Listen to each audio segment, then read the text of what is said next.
All right, I'm going to try that again since we're all settling down now. Assalamu alaikum, everyone. It's always nice to receive the salam back. For those of you who don't know me, my name is Dr. Suzy Ismail, and I am the founding director of Cornerstone. Cornerstone is a faith-based therapeutic intervention organization where we focus on providing alternative therapeutic interventions, really concentrating on spiritual, psycho-socio-emotional, relational wellness, which basically means the type of therapeutic intervention for the 99% of people that feel like they don't need therapy. Okay, so basically, we are an organization that tries to reach communities from all different levels, all different backgrounds, all different languages, in ways where we can connect you with resources, with guidance, with interventions that are rooted in Islamic principles and that are focused on really bridging that gap that so many of us struggle with in terms of the stigmatization of seeking mental health. So we are so honored and blessed to be holding this event here at MCGP. This annual event is a wellness fair that we have been holding over the past several years. Every year we like to hold this event at a different masjid. So over the past few years, some of you may have visited our wellness fair at ICPC up north, at ISCJ, at MBIC, and at a few other masajid in different states as well. But it's an honor for us to hold this wellness fair here in MCGP this year, and it's an honor to have you all with us. So I'm looking around the room, and I am thrilled at the different organizations that we have with us here today. I hope you've all been able to visit them. We're going to have time to continue to visit them after this panel as well. But just quick introductions. We are blessed to have Dr. Nusrat here with us, who is a psychiatric researcher whose focus is on really psychiatric trends in terms of mental health care. So if you have questions about studies, about research, about things within the psychiatric field, maybe career questions about the psychiatric field as well, she is your go-to person. She's got some great information there as well. Be sure to visit Sister Nusrat over there. We have Self-Care Spa, who is running a little bit late, so we're hoping, inshallah, they will join us at some point. We also have Penn Medicine, who is also running a little bit late. Inshallah, we are hopeful that they will join us, along with NAMI, who I may or may not join us. But we'll pass on to the next table, where we have Sam Haj, we have Sister Zulaikha, and Subha with us as well. Sam Haj is the South Asian Mental Health Association of New Jersey, and we're thrilled to have them here. They're a wonderful resource that is geared particularly towards the Southeast Asian community. So great organizations, stop by and visit their table. We're also blessed to have Heartfulness with us here. And I met the Heartfulness team at a South Brunswick mental health fair, I believe, a while back. They focus on mindful meditation. And I know that for us within the Muslim community, a lot of times we hear the word meditation and we're like, oh, no, that's not salah, we can't do meditation. But realistically speaking, from an Islamic perspective, we know that within our deen, muraqaba and hudur, which is mindfulness and presence, are essentially very similar to the grounding techniques that we can learn through organizations such as Heartfulness. So be sure to visit them. They've got some great information and a wonderful book that they gifted to me that I can't wait to read. We're also blessed to have with us the Leonid Foundation. The Leonid Foundation is a relatively new nonprofit organization, which we had the honor of working with at the Ukrainian Cultural Festival recently. They are focusing on helping Ukrainian refugees who are resettling in the US. I know that this community here at MCGP is very active in the refugee services field, and so we're really blessed and honored to have the team with us here. We've also got Sister Natasha from Attitude of Gratitude, which is a counseling organization that I had connected with her, I believe, 2 years ago or so, and we're really blessed and happy to have her with us. She is local to the community, I believe. She provides televisits, she accepts insurance, so visit her and see what she's got going on as well. Then we've got our Cornerstone table. We've got Maryam Mansour, who's our event coordinator, sitting at our Cornerstone table. We've also got Layla, my daughter, who I dragged here, but she knows a lot about Cornerstone, so you're welcome to visit our Cornerstone table as well and learn more about the services that we offer. We're also blessed to have with us Dr. Hassan and her spouse who willingly joined her for today, Brother Muhammad. They are from Kids Corner Pediatrics Group. They are offering some diagnostic type services, I believe. I'm sure they can answer lots of questions that you may have about pediatric wellness. We're also blessed to have two of my favorites here. We've got Samar and her sister Ala from Spotswood Wellness Center, an incredible organization that has many facets offering holistic wellness. So definitely stop by and visit their table. Part of Spotswood Wellness Center is also Emit Therapeutics, and I'm sure Samar can answer questions about both Emit and Spotswood Wellness in general. And then last but not least, of course, one of my personal favorites, Sister Aisha, who is opening shortly, within the next few weeks, a new dental practice called Eye Care for Smiles. And she's got a very unique concept, and I am not going to botch it up. I'm going to have you visit her, talk to her about her concept. She also has a raffle going on. She's got some really exciting things that you could win. Be sure to stop by, leave your name on the form she has so that you could be entered into the raffle. So Jazakumullahu khair. I think we need a big round of applause for all of our organizations that are with us, who came out on a Saturday night, who left their families, left their homes. Some of them drove from very far away, so we appreciate you guys and we're happy to have you here with us.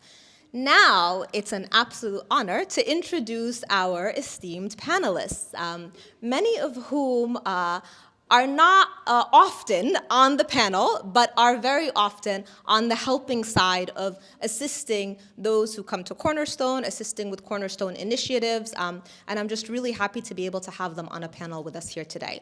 So just a quick introduction of each person. I'll start with Aya. So Aya Mansour is currently a graduate student in her second year of a master's program in communication at Rutgers University. She focuses on health communication with a particular focus on mental wellness for refugees. Aya is also my daughter, so I figured I would throw that out there. And yes, she has also grown up with Cornerstone and is very familiar with the work we do. At Cornerstone, she is our project coordinator and works very closely on a lot of the initiatives that we put together at Cornerstone. We're also blessed to have with us Dina Fradkin, who is one of our newer hires at Cornerstone, but who's been absolutely amazing. Dina works on the administrative side with grant writing, with a lot of the background work. She is also our newest Ukrainian refugee interventionist. She speaks Russian, she understands Ukrainian, and it's been wonderful having her so far. We also have Taha, who is our absolutely newest team member at Cornerstone. Taha is a third-year medical student in Ithaca. I don't remember the name of the school. At LICOM in Ithaca. He is currently interested in pursuing pediatric psychiatry. He's also formerly the president of the MSA at Rutgers University, very involved with youth work, involved with YM, and really has an amazing handle on the pulse of youth and youth issues and difficulties. And last but not least, we have Aisha Mushtaq, who has been with us for about 1.5 years now, I think, Aisha, yes. Aisha is our lead administrator at Cornerstone. She also is the person who runs all of our support groups, which you can learn more about at our Cornerstone table. She runs our Uplift parenting program, and all of the panelists that you see here have been presenters, have led many of the initiatives that we have at Cornerstone. And the reason why we wanted to have today's panel with our youngest team members is because a lot of times when we talk about what parents need to know or should know, it comes from parents. It comes from myself, it comes from Imam Safwan, it comes from, the leaders, and we think like, well, I've studied this, I've researched this, I know what parents need to know. But the reality is, the greatest truth often comes from the mouths of those who have experienced what it means to live in today's generation, what it means to grow up in a time of social media, of cell phones, to grow up in a time when the pressures that young people are facing today differ greatly from the pressures that we may have faced. So before I hand off the microphone and start our panel, I'm actually going to kick us off with a Quran recitation from Brother Taha, and then we're going to hand it over to Imam Safwan to share a few words about this important topic, and then we'll have Aya moderating the discussion. Okay, so Brother Taha, thank you so much again, everyone, for being here with us tonight.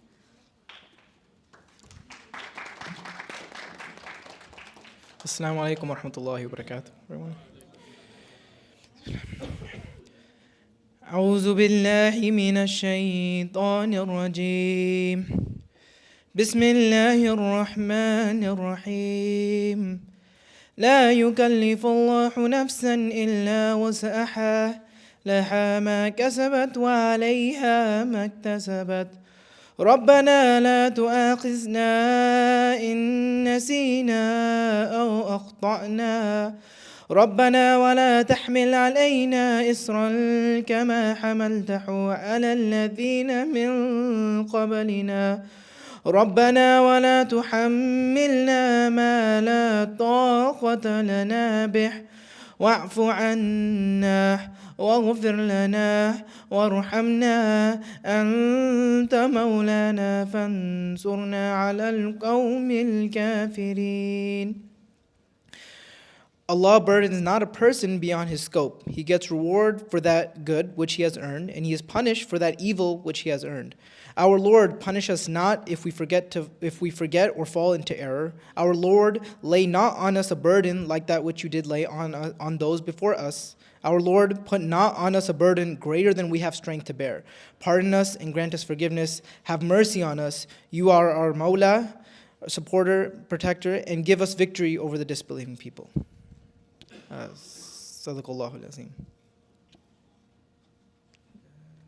We'll pass the mic to Imam Safwan, who will start us off with a few words.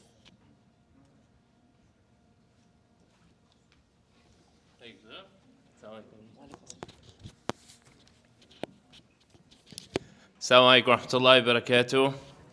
MashaAllah. Thank you all for coming out. It's really nice to see all of your beautiful faces. I pray that Allah subhanahu wa ta'ala, that our beautiful Creator blesses you all with hearts that have true insight into the reality of their self, the reality of others, the needs of others, and how we can all work together as beautiful people of the sons and daughters of Adam alayhi salam, to beautify one another. And subhanAllah, when I was thinking about, what should I say to all of these beautiful souls tonight, I thought about the hadith of the Prophet Muhammad sallallahu alayhi wasallam, in which he said, إِنَّمَا الصَّبْرُ عِنْدَ الصَّدْمَةِ الْأُولَى. He says, patience is at the moment of adversity. And he uses a negating word, innama, it is only, as in to say, if we, have some difficulty and we're like, oh, I should be patient, but we're not. And we let it drag and drag and drag and drag. And we use all different types of toxic coping mechanisms, defensive and toxic traits, anger, right? When we're unable to respond in the moment, that is a sign, right, of our spiritual immaturity, right? And someone will say, well, it's been tough. It's taking me a month. It's taking me 2. It's taking me 3. And this isn't to say that we should not be compassionate. But when it comes to how we look at and diagnose the reality of the heart, what it means is there's much work to do. And also what it means is that we need to be proactive. And the reason why I say this is that the sad reality of our communities is that we're not consulting expertise until it's too late, right? Whether it's in our personal struggles, whether it's in our familial struggles, whether it's in our marital struggles, no matter what it is, the common theme is we're never able to respond in the moment where things can actually be impacted, right? Or coming to the Imam when things have already fallen apart, right? or with many of our professionals. So it's important for us to shift the stigma in regards to seeking expertise at the moment, right? عند الصدمة الأولى. From the moment adversity happens or even before it, right? That we are making these connections. And I will just end with this concept that counseling and seeking expertise and having relationships with experts is something that, when done proactively, right, enhances our lives. And that's why much of the resources out there today, right, is good to do. Like, for instance, doing a 6-week course, right, with one of the beautiful facilitators or therapists or any of these people, right, at all of these different tables, doing some type of consistent, proactive inner work will only bring beauty to your soul, right? And so don't wait for things to go wrong, right? Seek them out now so you can respond in the moment when they do come. Because the reality of this world is we know they're coming. We know that struggle is part and parcel of this life. So let us do the work to beautify our inner selves today, inshallah. Jazakumullahu khairan. Wassalamu alaikum wa rahmatullahi wa barakatuh.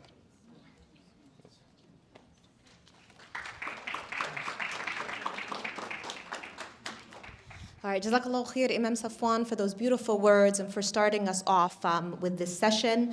Before I hand it over to Aya, who will be moderating the discussion, I do want to once again thank you all for being here and also ask you, if this type of program is beneficial to you, if you would like to see more of these types of programs within the community, please do support our work at Cornerstone. We do have a donation box here. We do try to facilitate free events in the community in many different masajid, and we can't do so without the grace of Allah and your support. So please do so. And inshallah, with that, I will turn it over to Aya. We do have a Google form. Aya is going to share with you the link so that if you have questions throughout the evening, you can send the questions to that link, and the panel up here will be taking them at the end of the program.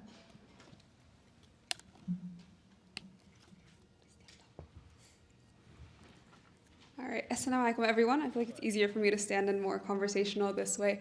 As mentioned previously, today we'll be having a panel with a few of our employees here at Cornerstone who have a great deal of experience, especially in the youth sector. So all of these panelists here, they have all dealt with our youth, especially in our teen support groups, and several issues and topics of conversation have been brought up that we will be addressing in today's panel, inshallah.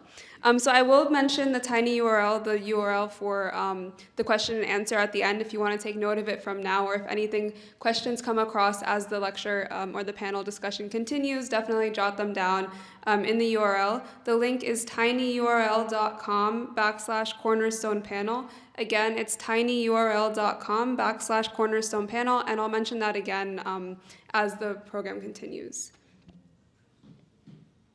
Okay. So a few of the points of discussion that we will be, covering today. For example, in our communities, I'm sure everyone here has seen some issues that the youth face, whether you are, a young one in school or you're a parent of young children. Several of these issues do come up, and a lot of the times we are, put at a standstill and we question, how do we address these difficult topics of conversation? How do we go about them? How do we address them, especially to our children? So some of the topics we will be discussing are some pressures that our children and our youth face. That also has to do with identity, and we'll kind of delve into that a little more. Another very important topic is the changing societal dynamics, and in that section we'll be discussing faith, and in particular Islam, and how Islam kind of helps us form our identity and how that impacts us in everything that we do. And lastly, we'll be discussing mental health impact. So for example, anxiety, depression, those are some of the main mental health issues that we see, and we'll be discussing a few coping mechanisms and kind of help you through and figure out how exactly we address those topics and how do we solve these issues. So I'd like to start off by asking Dina a question about some pressures that you see our youth face. So based on your experiences and what you've seen, what are some pressures that our youth face, and how does that impact their identity? I would say one of the biggest things that I've noticed in my own life, and I think that many children in the United States go through, is that now our way of socializing has been normalized to doing things that in many faiths and in many people's lives aren't seen as moral. So a big thing that I've noticed that going into college or being in school, a lot of friend groups will use either any kind of substances, they'll use kind of partying or anything like that to basically make their social gatherings more fun. And it's turned into an aspect of seeing that social gatherings have not really turned into one-on-one conversation anymore. There's not a lot of morality involved in the people that we meet.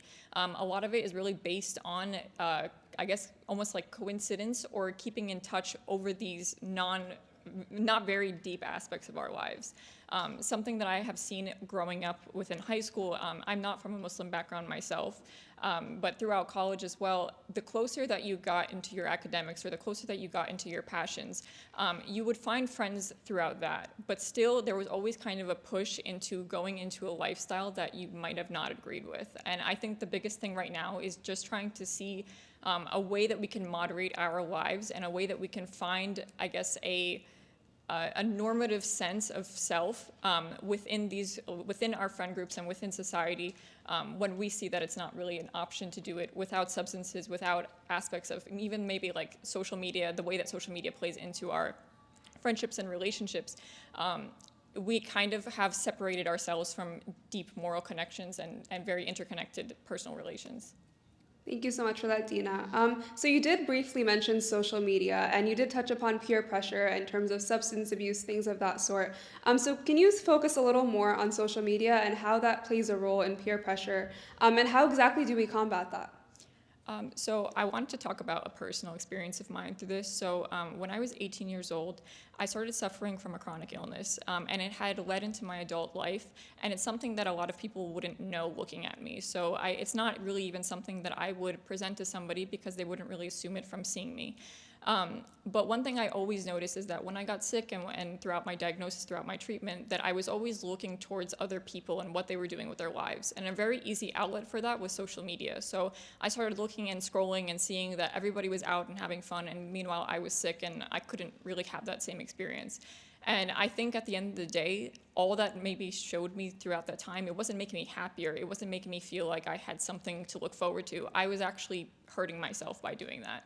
I think social media, in a lot of instances, is kind of an outlet for us to look at a life that is being portrayed, but a life that's not really being lived. So it's not a life that you actually are getting to know. You're getting to know what people are posting, and you're getting to know what people want to share with you. But at the end of the day, that's not really life, and that's not really what we're all going through organically.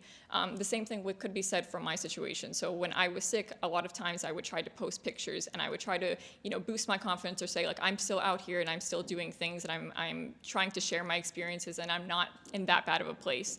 But at the end of the day, I was, and all people were seeing were the good parts of my life, but that's not actually what was going on with me. Excellent. Thank you so much. I definitely think social media is one of the main issues that we do come across and how that impacts self-image and self-esteem in particular.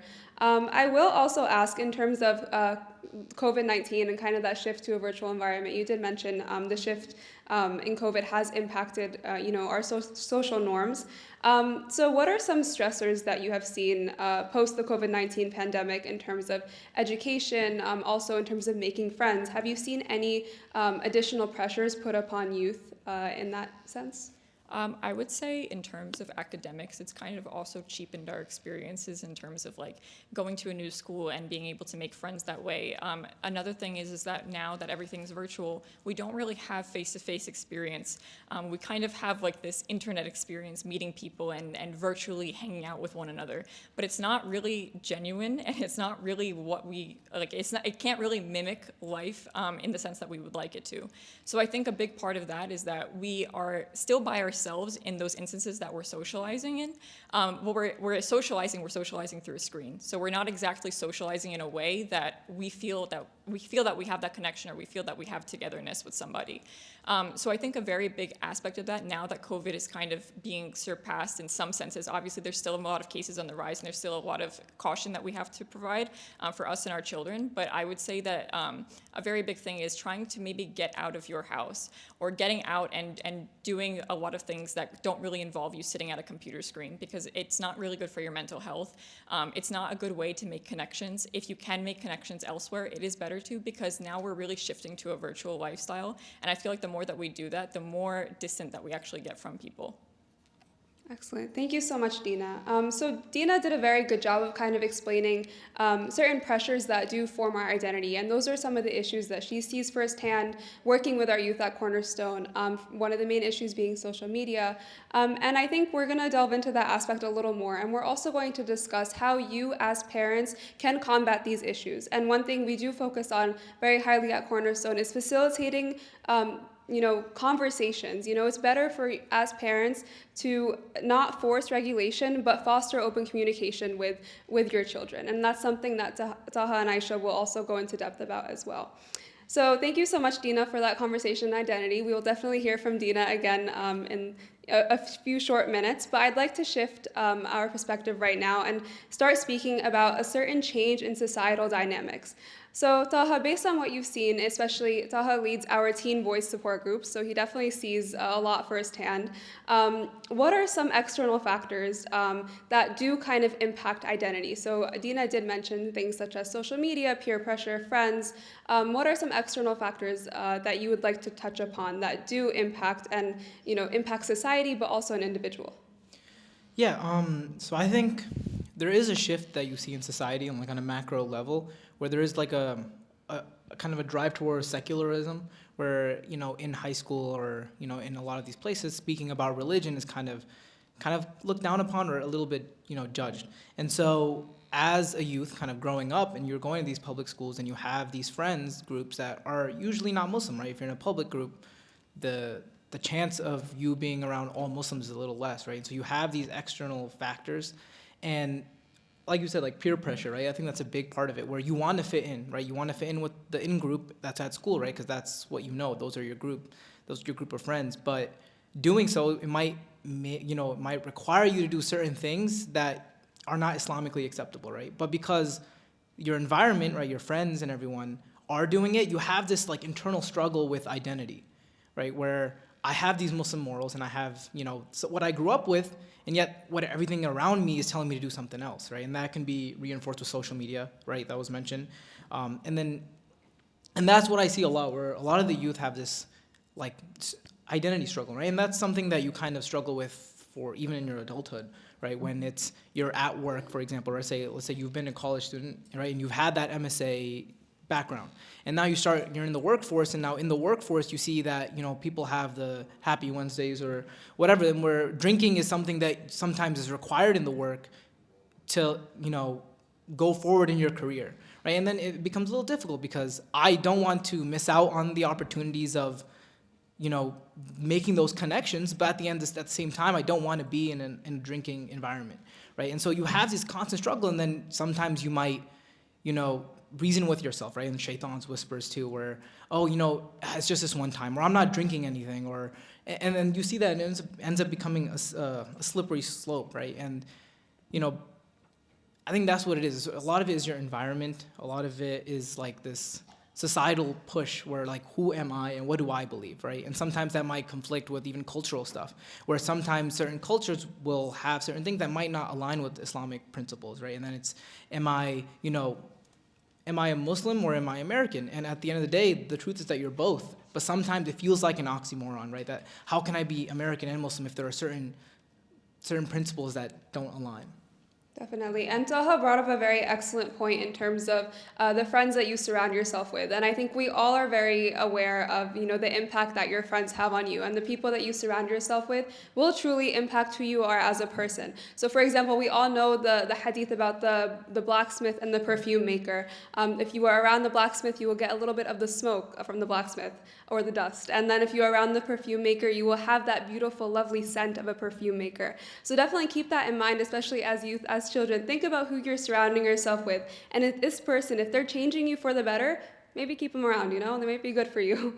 Taha, I will ask you a follow-up question. So you did mention a lot about maintaining faith identity in a secular society. So we do live in a secular society, and maintaining that aspect of Islam as Muslims is quite difficult, as you mentioned, not only in school, but also once we get to the workforce, we're also faced with those pressures. So what do you suggest, let's say, to the youth in the audience right now who are in school and don't necessarily face those pressures in the workforce? How do they have that strong root of Islam in their lives currently, and how can that kind of carry with them throughout, as they grow older? I think one of the important things that you can do, right, which I've noticed from friends and people I've spoken to, is having that connection with the masjid, right? Going for those prayers, right, or being involved in certain events where you're kind of connected to the masajid, right? And you want to make sure that your close friends, right, the friends that you're opening up to, the friends that you're reaching out to, are at the level of religiosity that you want to be at, right? That when you're at high school and you're going to have friends that are non-Muslim, you're going to have friends of varying religiosity, but you want to make sure that the close friends that you have, right, the friends that if something happens, you're texting them first, that those friends are someone that you want to be in level with in terms of religiosity. And also vice versa, right? I think one of the things that I heard someone say where it's like, you want friends that on the day of judgment, you're okay with swapping your book of deeds with, right? Which is powerful, but it is true, where you want to be around people that will kind of push you to make you better and kind of help you maybe restrict yourself if you kind of are falling off the path. Be like, oh, hey, buddy, what you're doing is not great, and also vice versa. Excellent. Thank you so much, Taha, for that. So that kind of gives us some insight into the change in societal dynamics, kind of addressing all those external factors that do impact our identity and ourself. Now we are kind of going to jump into some internal factors, things that occur within us, possibly without our control, and how do we address those issues within ourselves, and how do we kind of combat those issues, and especially as for the parents as well, how do you address those issues within your children? So, Aisha, I'm going to turn to you and ask you a few questions about mental health. So based on what you see in the teen support groups, what are some of the main mental health issues that youth typically come to you with? All right, assalamu alaikum everyone. Thank you for joining, first of all. I think one of the biggest things that the youth come to me with and really bring up often is the idea of I don't feel validated, right? Sometimes they go to their parents and, they want to open up to their parents about something that they've been facing or something that's been going on. But sometimes it might be a little bit taboo, or it might be, they might feel like they might get in trouble for bringing it up, right? The other thing is that sometimes with the idea of mental health, a lot of the time, when we're facing issues like anxiety and depression, the question comes like, are you praying enough? Are you close to your deen? But the reality of the matter is, deen and your level of religiosity and these mental health issues that you face are very independent of each other, right? So just because you're feeling depressed or you're feeling anxious does not mean that you lack faith. It just means that, you might need someone to talk to, or you might need some extra help. And that doesn't really entail that you're a bad person or a bad Muslim. You just need some more guidance, which is totally normal, right? We hear the story of the Prophet ﷺ. He also felt all of this grief and all of these issues in his life, and he was the best of mankind, right? He wasn't someone who was lacking in his faith, or he wasn't someone who, struggled with that. But he still faced those issues. Like, sometimes when we face a minor inconvenience or even a major one, we think like, why me? Like, is Allah angry with me? Is he punishing me for something? And the Prophet ﷺ had faced this as well, when he hadn't gotten revelation for such a long time, and Allah sent down Surah Ad-Duha, and in that surah he said, with lightness comes dark, did I not find you an orphan and give you refuge? Did I not find you lost and guide you? And that was kind of to reiterate the fact that, Allah is always there, and just because you face these struggles and you face these hardships does not mean that he's angry with you or he has abandoned you in any way. It just means that, you're facing something and you might need help for it. And I think as parents, starting the conversation there, right? Making it okay for your children to come to you and kind of be like, hey, mom, or hey, dad, like, I'm really going through this. We talked about a lot of the issues that children might face nowadays with social media, with gender identity, with substance use, and I know, like, when, bringing this conversation up to my parents, I'd be like, I don't know if I want to, right? But sometimes that conversation, if it starts in the home, you are able to source out where your children get information from, right? A lot of the time, parents are stressed out about, what are my children learning when they go out in school? What kind of information are they exposed to? And starting the conversation at home allows you to guide them. And, as far as like issues about, maybe gender identity or the substance use issues or any questions that they might have, there are websites out there that can help you, instill it in a way that, works with our faith, right? People say Islam is a way of life. It's not supposed to be something that's burdensome, right? It's supposed to be something that makes you better and encourages you to be a better person. And I think reiterating that fact to your children, showing them that, like things that things are wrong for a reason, or helping them find beauty in their religion again, because yes, lack of religion doesn't mean that, you're depressed because you have a lack of religion, but religion can be the foundation of building yourself onto something that's beautiful, right? A lot of people find sense of purpose, and a lot of the time when you find that sense of purpose, you feel comfort in that. You're not alone. Allah hasn't abandoned you. And we were blessed with like all these seerah of the Prophet ﷺ and like all these other stories of all the other prophets, and they faced all these different issues. Teach them lessons through that. Open up a book with your children. I know that there's a book called The Sealed Nectar. I have yet to read it, but I've heard amazing things about that book.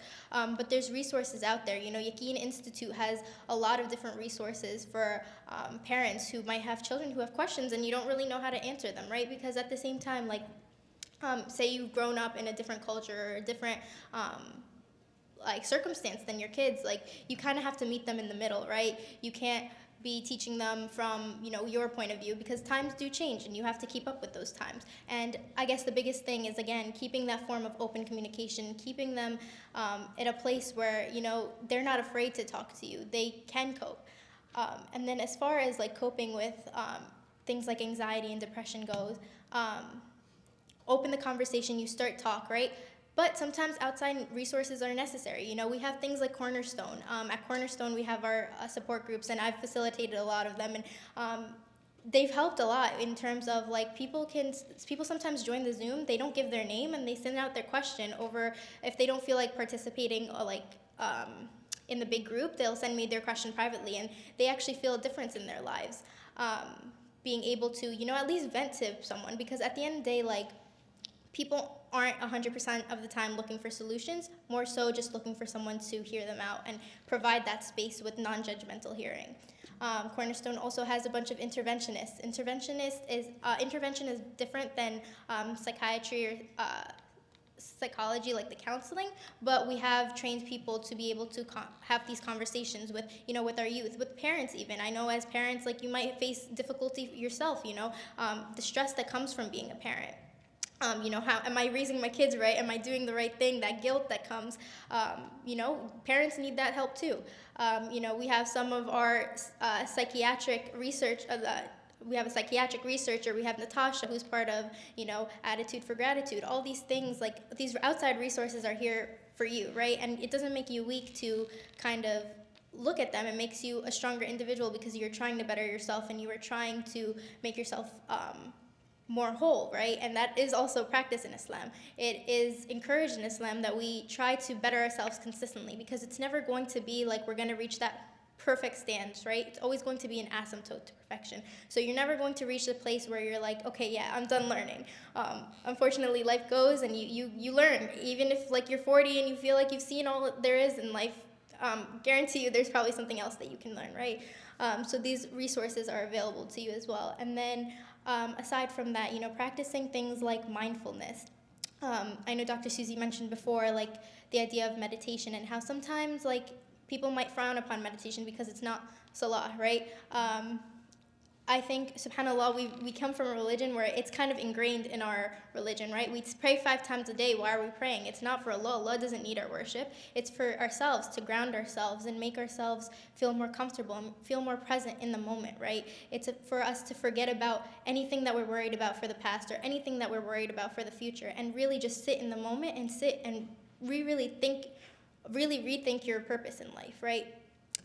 And aside from that, there's also a bunch of other mindfulness techniques that allow you to kind of take a step back and practice that living in the moment kind of attitude. I know that there's this thing on Netflix called From Headspace, I think. There's a program, they do it for sleep, they do it for anxiety, I think. They have a bunch of different things, and it really forces you to sit in the moment and really reflect. Another thing that really helps is the idea of gratitude. When you practice a plentiful attitude, you see abundance in your life, right? A lot of the time, like I know personally, like Dina knows, when she first met me, I was a very negative person. Like I always saw like the negative side to things. I just didn't really see like, what was the point of like positivity. But after practicing like gratitude and seeing what are some things that I'm grateful for in my life, because there will be something, like even if you're going through hardship and you're going through the worst part of your life, there is something, at least one thing that you can be thankful for today. You're taking your breath. A lot of people are on their last breaths, waiting for one more breath that they can use to change their life, right? So practicing that, taking that hour before you go to sleep and practicing that sense of gratitude, maybe journaling it. Writing it down has like scientific effects where, you can end up release, it comes as a release. And then one last thing that I wanted to mention before we end is the idea of self-harm and suicidal ideation. Unfortunately, it is a very sensitive topic and a very sad topic, but it does need to be talked about because there is very minimal talk about it in communities. And the Stanford Islamic Psychology Lab actually has done a study in which American Muslims are 2 times more likely to attempt suicide than non-Muslim Americans. And that in and of itself is such an alarming statistic, and especially after COVID, these rates have increased, right? So even young children are idealizing suicide because sometimes people see it as their way out, right? When you feel like you're facing difficulty and you're facing hardship, you just want to get out of it. But open that conversation with them. Say like, yeah, are you having thoughts like these? There's people out there that are willing to help you and want to help you. You just need to be able to ask me for that help, right? Normalizing that conversation and normalizing seeking help and holding that open communication. Excellent. Thank you so much, Aisha, for covering those topics. I will ask you a few follow-up questions regarding some things that you mentioned. So Aisha did a very good job of explaining that mental health sometimes gets falsely associated with a level of religiosity. And that, as Aisha mentioned, is completely false in terms of, the way our society has kind of had the stigma around mental health and associating it with religion. And Aisha, you also mentioned a few points about coping mechanisms and what we can do and what our children, our youth can do in order to cope with mental health issues such as anxiety and depression. I think those are the 2 that you mainly focused on. So you did give us those mechanisms, but would you also be able to provide us with some of the signs of anxiety and depression, especially in youth? Of course. I also want to just preface this by saying like anxiety and depression are big issues, but there's other psychiatric illnesses that youth may face. There's bipolar disorder, there's ADHD, there's schizophrenia. These have been increasing in prevalence as well. So I just wanted to touch upon that as well before I go into the signs of anxiety and depression. But I think anxiety, I'll start off with anxiety. Anxiety is more of a chronic form of stress, right? We all felt stressed in our lives, whether that's because of a job or because of school or because of something else. We feel that stress, right? But when does it become anxiety? It becomes anxiety when it's chronic and it's not based on an external factor. Sometimes it can be persistent. It comes from inside, right? So you'll point at anything and feel anxious about it. You feel that overwhelming sense of fear and worry for the future, maybe. Some physical signs of it is, trouble sleeping. Maybe you have a decreased appetite or an increased appetite. It manifests very differently from person to person, so that's also very important to remember. But, we have long term, it can help impact people's cognitive functions, right? You might face memory loss. It can also result in increased risk for heart disease, heart palpitations, sweatiness. Maybe someone is feeling like a little bit retracted from society. When you see your kids aren't as enthusiastic, this also correlates well with depression because both illnesses are very comorbid. But, if you see your child less excited about things that normally would excite them, right? Like maybe your child loves going out to the basketball court and playing basketball with his friends, but lately every time it comes up he's kind of like, no, I kind of just want to stay home. I want to be in my room by myself. That could be a sign that they're going through something. Lower self-esteem is also a big key sign. Just increased feelings of isolation and loneliness, and kind of loss of that motivation, I think, are the major ones. Excellent. Thank you so much, Aisha. I think Aisha did cover a good amount about the mental health aspect and identity from within and dealing with those internal struggles that we do face and that sometimes do go unnoticed even by ourselves. So I will, I guess, pass it over now to you guys to ask any questions you may have. If anyone is comfortable asking the question to us via microphone, just raise a hand and I'll come over and give that to you. If not, we do have a link for you to ask questions to us. The link is tinyurl.com/cornerstone panel. Again, it's tinyurl.com/cornerstone panel. And you'll be able to ask any questions to our panelists here regarding youth, parents, mental health issues in general, or anything that has kind of come across in this discussion that you would like some further clarification on or any more details on. So we do have one response so far, so I guess we could just have this question to start us off, inshallah, and then move on to any other questions we do get since we do have a few more minutes left. So this question is, what type of struggle did you notice among kids going to Islamic schools? And I'll pass this on to you guys first, and if not, then I'll probably say a few things. So. I think Taha has some experience with MSA and YM, so if you'd like to start us off. I think with Islamic school, one of the issues, again, I haven't went to Islamic school, just from friends that have, but one of the issues is also, like, let's say you are in an Islamic school, and then you have Muslim friends that are doing un-Islamic things. Sometimes it becomes a little more normalized because when you're in a high school environment, I know when my non-Muslim friends are doing something, I'm not doing that, we have different values, and then that's it. But when it comes to Islamic school, sometimes I notice that people normalize certain things because, the other Muslim's doing it. We're all Muslim here. It has to be okay if it is. Another issue with Islamic school that I've noticed is kind of like the shock, the culture shock that sometimes happens once they leave Islamic school. And there are ways to kind of mitigate that, right? You can, have your kid involved in like sports, have them involved in other activities, right? Where they're going to, because at one point they are going to get that, that outside environment effect, right? Where they're going to go somewhere and not everyone's going to be Muslim, right? Whether that be college or whatever. Usually it's college. And so that is sometimes people struggle with, or sometimes, because they've been in Islamic school for so long and there's this new thing, they might be a little drawn to it. And again, I think the important thing there is friends, right? Who you surround yourself with kind of makes an effect on your Islamic school experience, or even how your transition is after you leave Islamic school. Yeah, I don't know if that answers the question. Yes, definitely. I will also say, I think this kind of goes back to mentioning how mental health and religiosity go hand in hand. I think there is this common misconception that if my kids are in Islamic school, they are being in this bubble and they're kind of not being exposed to any of the issues that are in public schools, for example. I will say I went to Islamic school, and at Cornerstone we deal with several students who go to Islamic school. Those issues are still present. For example, gender identity issues, mental health issues, sexuality issues, all of those are still present in Islamic school and need to be addressed. So for example, those are some conversations that we do highly encourage parents have with their children. Just because your child is in Islamic school does not necessarily mean that they are not exposed to these types of issues. If anything, this is a better opportunity for you to facilitate those conversations from an Islamic lens. So, let them know that this is an issue that's going on in our society, and as Muslims, we do not believe in this, or we suggest that you speak to someone else about this. Definitely seek help if you do see your child having those experiences in Islamic school.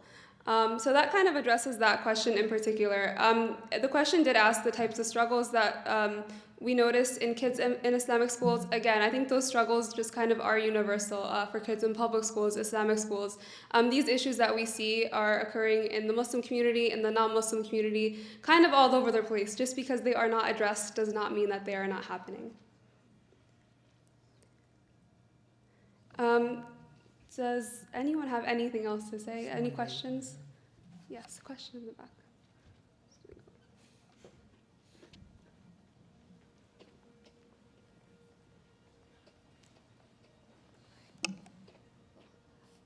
Salam alaikum. So I have a question. Like, what do you do in situations where you say you have parents that are very religious, whether Muslim, Christian, or Jewish, and maybe their kids are having like gender identity issues, and like in some parts of the religious texts, like some parts can be stricter than others. So how do you deal with situations where the parents are so set in their ways and so focused on that like judgmental part of the text? So it really, I guess, it's something that varies from child to child, of course, and family to family. You kind of want to be comfortable with having that open communication with your children, because at the end of the day, like, times are changing, and you have to, I guess, understand that your kids are going to a school where though yes, you may not believe that, like, for example, something like pronouns, there's always been two pronouns for a lot of people, right? But sometimes, like, when you go to school, you're forced to step outside that box that you've known for so long and label yourself a certain way, right? And that can be very confusing for a child. So have that conversation with your child, see what's going on in their head, and listen to them for what's really what their questions are, what their confusion is, and what where you can meet them in the middle. And then there's also resources out there to answer questions like this, right? Like I mentioned, the Yaqeen Institute website. Open it up with your kid and go through it with them. See what questions they have. See what questions you have. Learn more about what they're learning about. Have them teach them more about your beliefs, and have that open kind of communication. I think that's the best thing that you can really foster for your child, because ultimately, at the end of the day, you want to have an environment where they feel comfortable talking to you, where they're not afraid of these situations. So I think that's what I would recommend. Shukran. Afwan. Do you guys have anything else to add, Taha or Dina?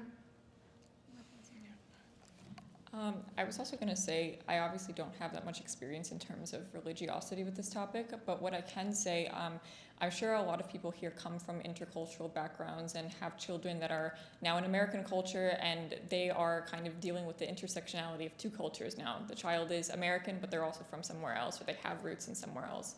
And I think the biggest thing that I would say, I'm a first-generation American as well, is keeping communication open with your child can be very useful in many situations, in many difficult situations, but it also ensures that your child, if something happens to them, they will come back to you, and they're not scared of coming back to you. So I think that despite any difference in religiosity and differences in culture, that's something that we have to keep central in our families. I know there was many instances in my own life where I wanted to tell my family something, but I was scared to because I didn't feel that it aligned with our cultural values. So that's always something to keep in mind, and I think keeping that communication open with a child is basically ensuring it's kind of like a security policy. You can always make sure that they're going to come back to you and they have a friend in you and somebody that can protect them and knows better than them. Yeah, I don't want to beat a dead horse, but I think communication.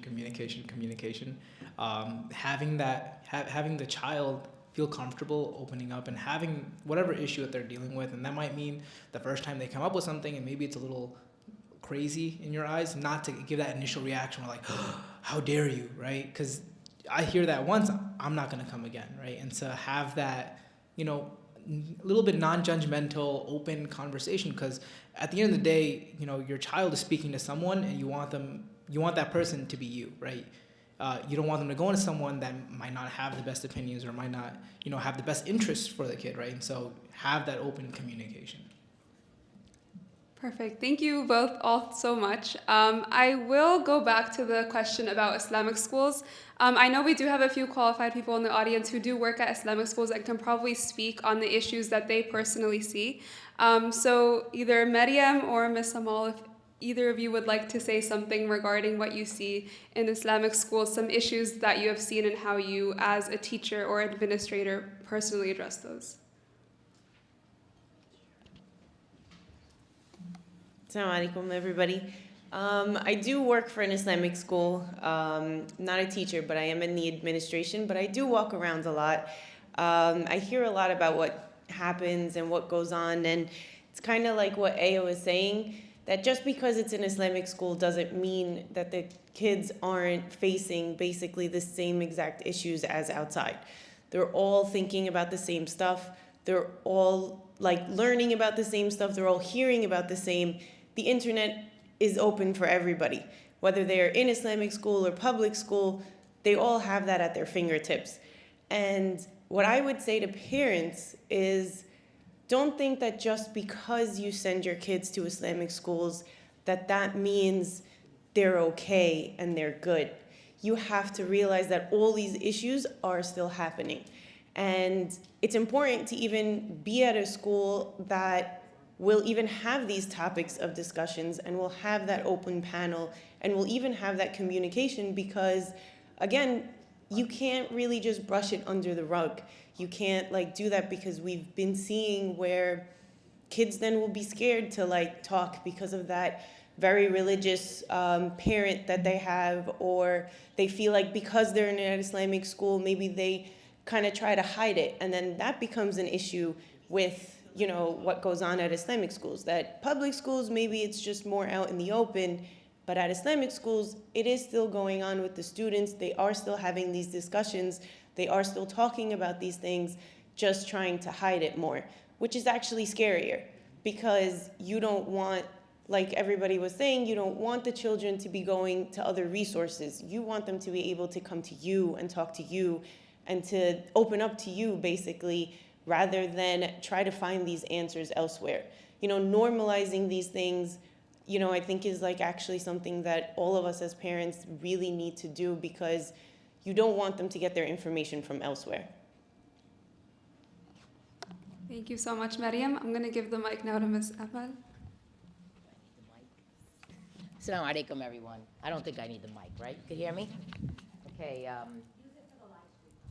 I'm a health, wellness, physical educator. I work for NUI. I've been there for 19 years. What I noticed is, I agree with you, Miriam, that they should go to the parents. And the parents should be able to respond, even if it means you have Google Translation next to you and you speak a different language. Learn, because you're in this country, to adapt and learn, because this dunya will suck your children. It will. And if you don't understand that, look around you, because if the non-believers' children are getting sucked in, what about ours? So we have to wake up and stop sleeping at the wheel, and we have to understand this exists. The gender identity is here.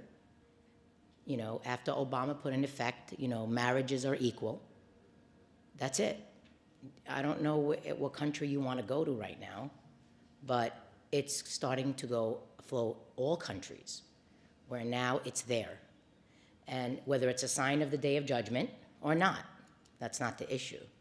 The issue is it's here and it's here to stay, and we have to learn to adapt our education, our knowledge. We have to increase our awareness.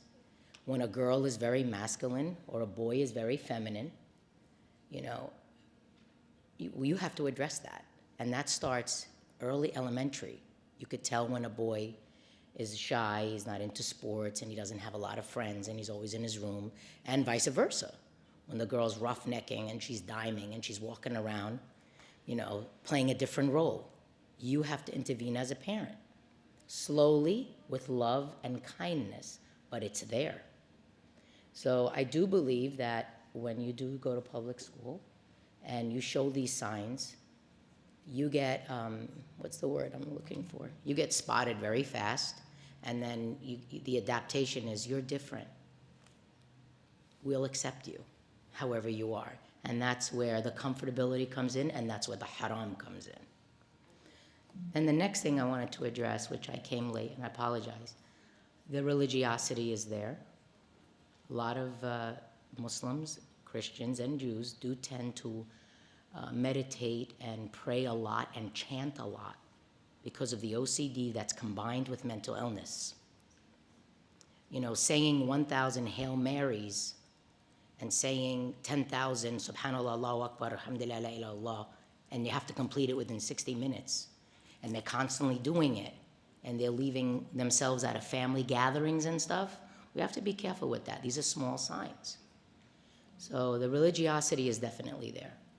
I was explaining to Susie the other day about how important it is to address this.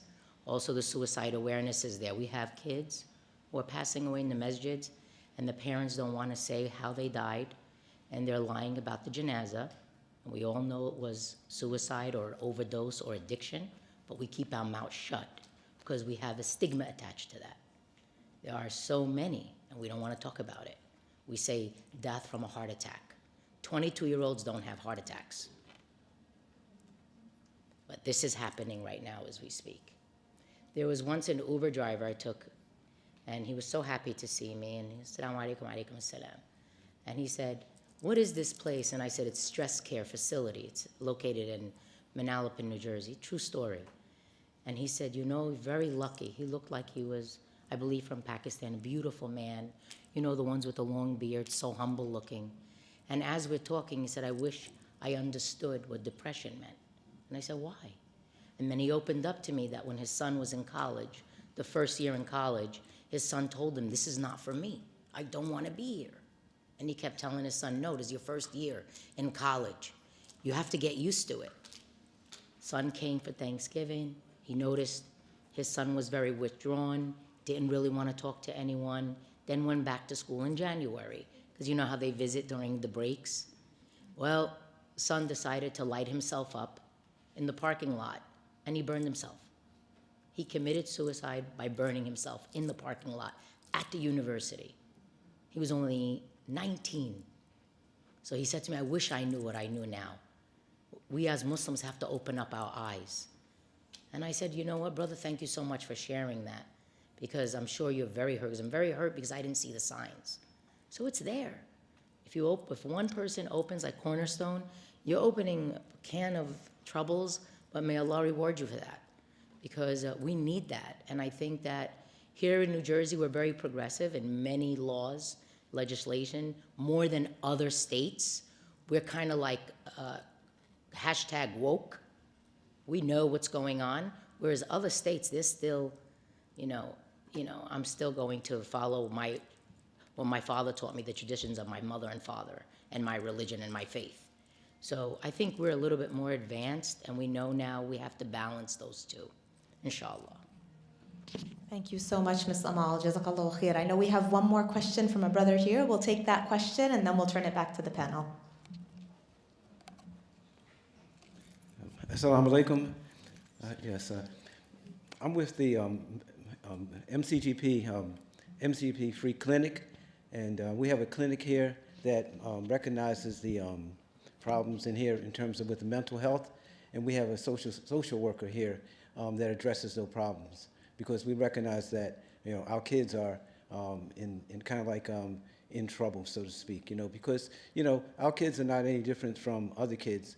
And when they reach that age of puberty, they're subject to experience the same changes that any non-Muslims are facing. So they're pretty much subject to those factors.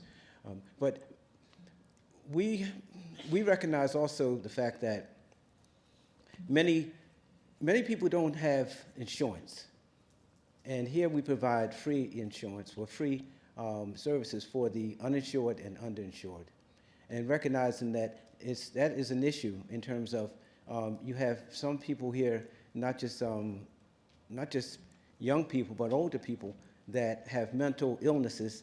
And what we found in terms of, because we have sometimes to have to try to connect with other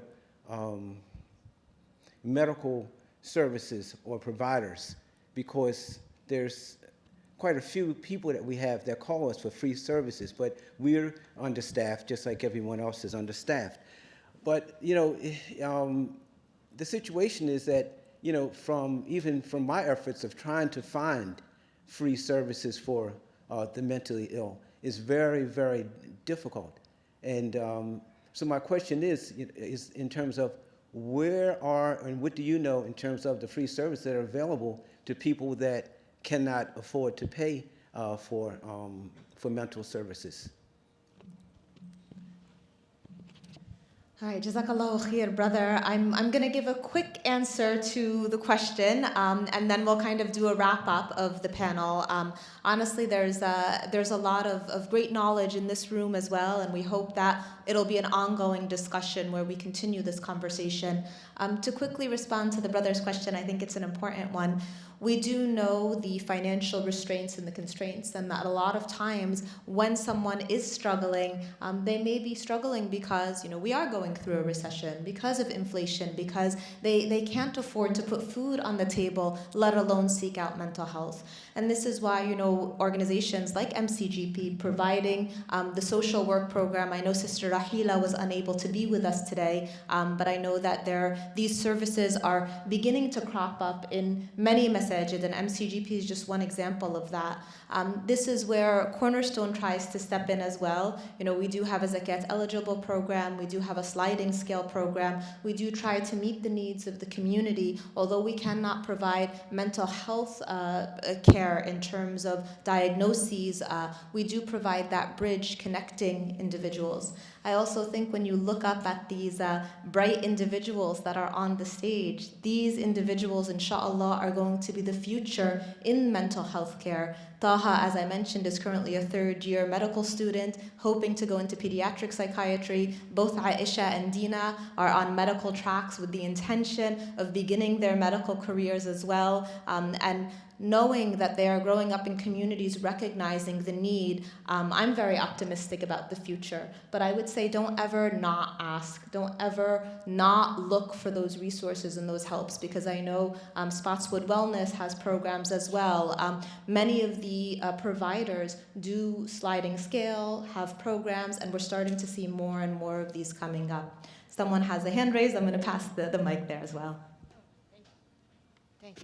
I just wanted to echo what Brother Hakim just said. I think there is a need to step up the game in terms of pro bono mental help for the community in particular.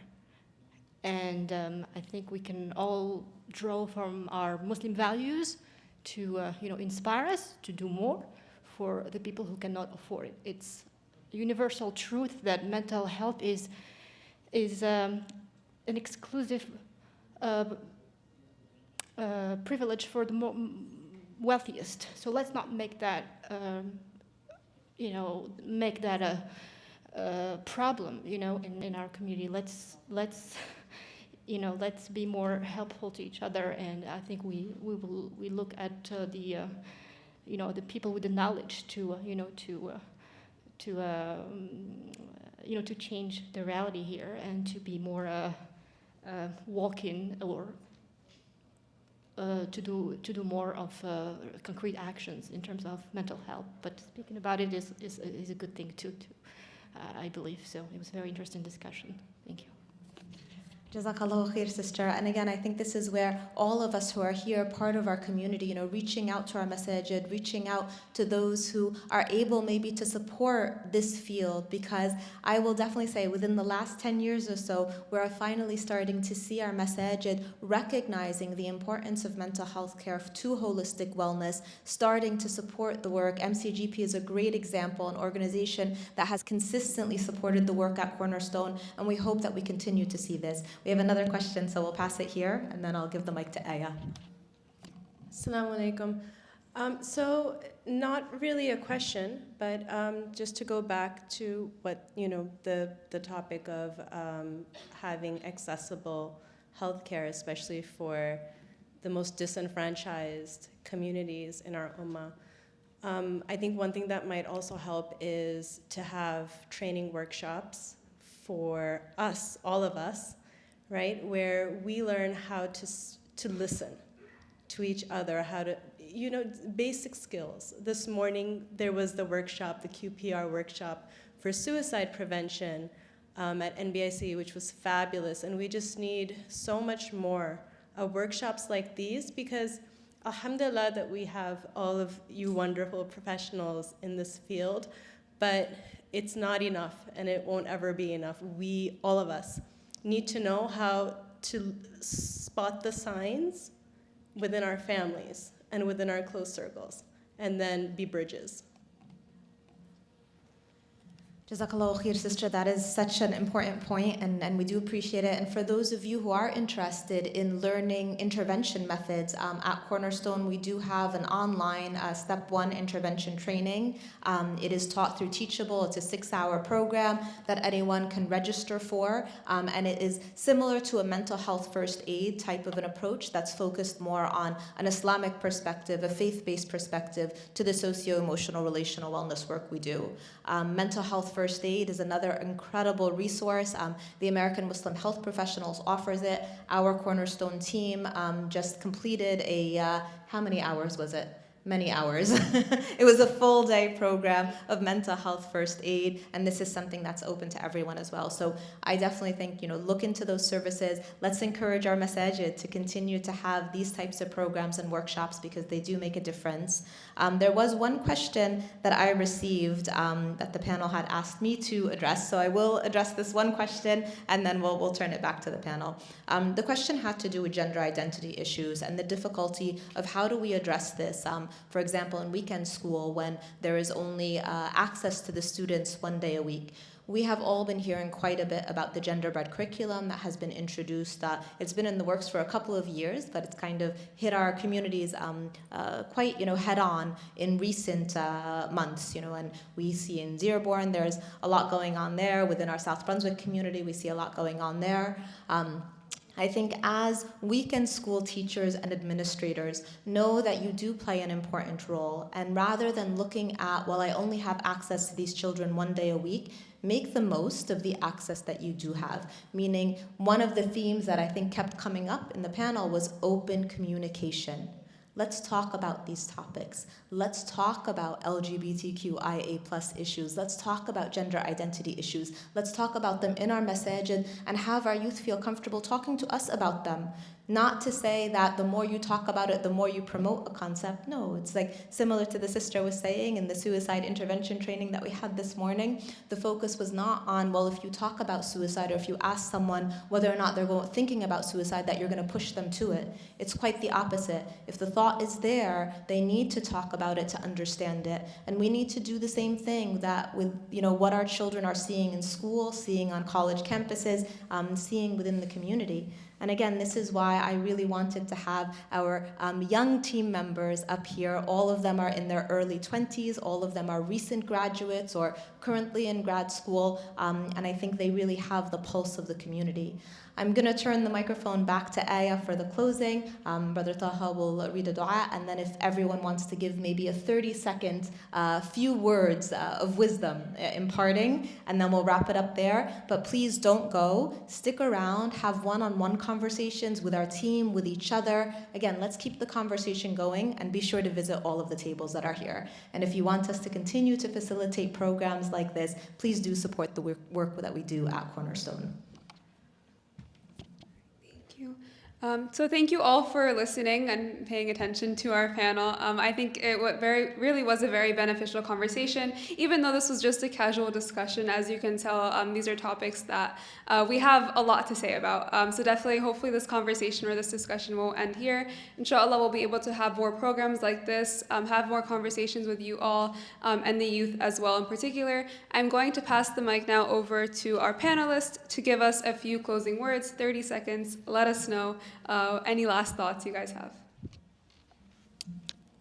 I would say the last thought that I have regarding this panel and in general this discussion is regardless of where you're from or where your family's from or whether or not you're having conversations with your families that don't really go along with cultural values or they coincide with cultural stigmas, children, and we're all children of somebody here, forgive your parents for not understanding, and let's do a better job at understanding people around us and understanding our children, because we do have the ability in this country to at least have access to the knowledge of this. And the more that we can spread it around, the more that we can normalize talking about mental health and just talking to one another, talking to our kids and talking to our families, we can prevent something really risky or really dangerous from happening.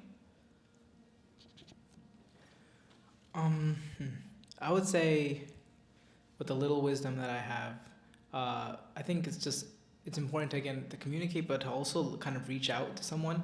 If you are kind of like, maybe someone's going through something, I don't want to overstep. I mean, it's always a good idea to kind of just, hit up someone and be like, hey, is everything okay? I noticed this about you, right? And I think reaching out to someone and having, someone that is going through something, having them aware that other people are aware of them and, and care about them and notice them, that kind of goes a long way. Because sometimes when it comes to depression, your kind of reality is askew, right? Where it is a mental health disease where you're kind of viewing things in a different way. And so it's important to have that communication again. I want to agree with what Dina and Taha mentioned before. I guess kind of to end and echo off of that, know that Allah doesn't burden a soul for more than that they can bear. And I know that this is like a very common phrase that everybody has heard, but it's okay to be going through things, and it's okay to understand that and realize that this is a test and still struggle in it. Allah sees your struggle and you are rewarded for your struggle, right?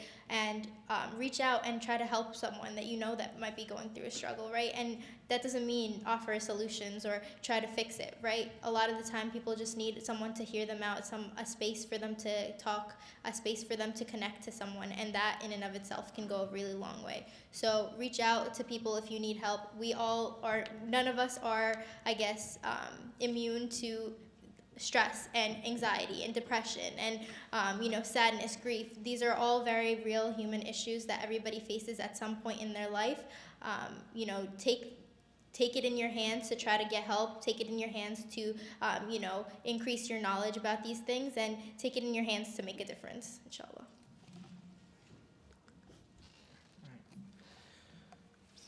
I pray to Allah subhanahu wa ta'ala that our efforts today are accepted, that we are able to rely upon Him and Him alone, and those that are struggling with their health, whether it be physical, whether it be mental, that Allah makes it easy for them, and inshallah guide our community.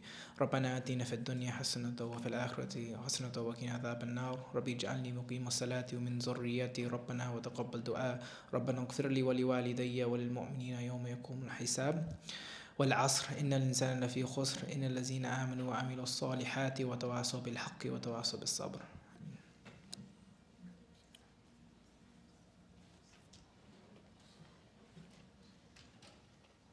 All right, Jazakumullah khair. I think our panel requires a round of applause for the excellent work that they did. You guys were all great, mashallah. We're so proud of having you as a part of our Cornerstone team. Again, please take some time. If you didn't grab food,